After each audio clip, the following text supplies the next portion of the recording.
What if I told you the FBI's behavioral profiling, the gold standard for catching serial killers, was completely useless against one man? For decades, law enforcement relied on a simple rule. Serial killers have a type, and they hunt in a comfort zone. Welcome back to Stories with Dr. Yuri. Today, we're diving into a case that fundamentally broke the FBI. A man who engineered his entire existence around being the absolute perfect predator. He didn't have a victim profile. He didn't have a hunting ground. He was an analog killer operating in a digital world. His name was Israel Keyes, and for 14 years, he treated murder not as a crime of passion, but as a logistical puzzle. To his neighbors in Anchorage, Alaska, Keyes was a great guy, a veteran, a devoted father, and a reliable contractor. But beneath the surface, Keyes had been living a meticulous double life since his early 20s.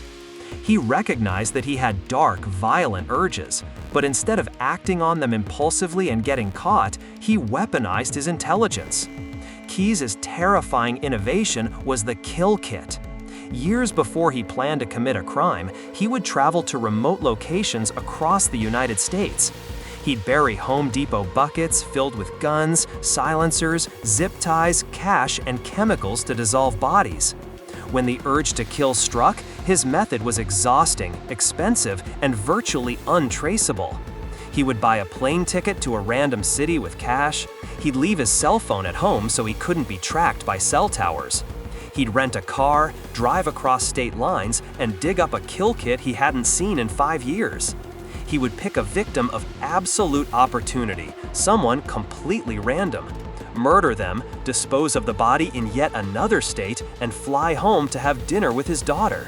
No connection, no motive, complete invisibility. To understand how ruthless Keyes was, you have to look at the summer of 2011. Keyes flew from Alaska to Chicago, rented a car, and drove 1,000 miles to Essex, Vermont.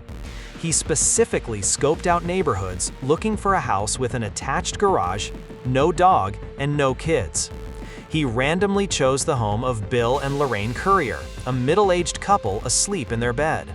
He cut the phone lines, blitz attacked them, and drove them to an abandoned farmhouse he had found days earlier.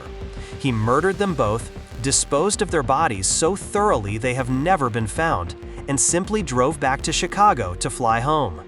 The local police were left with an absolute ghost of a case. They had nothing, and Keyes knew it.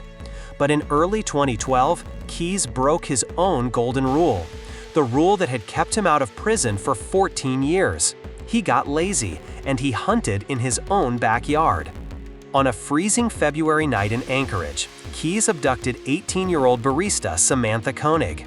He stole her debit card, murdered her, and hid her body in a shed right outside his own house. But Keyes was about to go on a pre-planned family cruise, and he needed cash to fund his travels. So, he devised one of the most chilling ransom plots in modern history. When he returned from his cruise 2 weeks later, Samantha was still in the frozen shed. Keyes took her out, applied theatrical makeup to her face, sewed her eyes open with fishing line, and took a Polaroid photo of her holding a current 4-day-old newspaper. It was a flawless, horrifying illusion that she was still alive. He sent the photo to her family, demanding $30,000. Believing it was proof of life, they deposited the money into Samantha's account. Keyes thought he had outsmarted everyone again. He dismembered Samantha, disposed of her in a frozen lake, and went back on the road. But this time, the FBI was watching. They had flagged Samantha's debit card. Every time Keyes used it at an ATM as he drove down through the American South, he was leaving a digital breadcrumb trail. In March 2012, Texas state troopers pulled over Keyes' rental car for a minor traffic violation.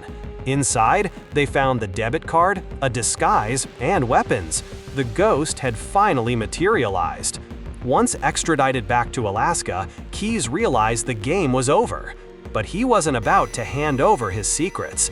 What followed were hours of intense psychological cat-and-mouse games in the interrogation room. Keyes confessed to Samantha Koenig's murder and then casually dropped a bomb on the investigators. He admitted to the Currier murders in Vermont. He told the FBI he had killed less than a dozen people across the country over 14 years. He promised to give them the names and locations of the other bodies, but only on his terms. He wanted a swift execution, and he demanded absolutely zero media coverage.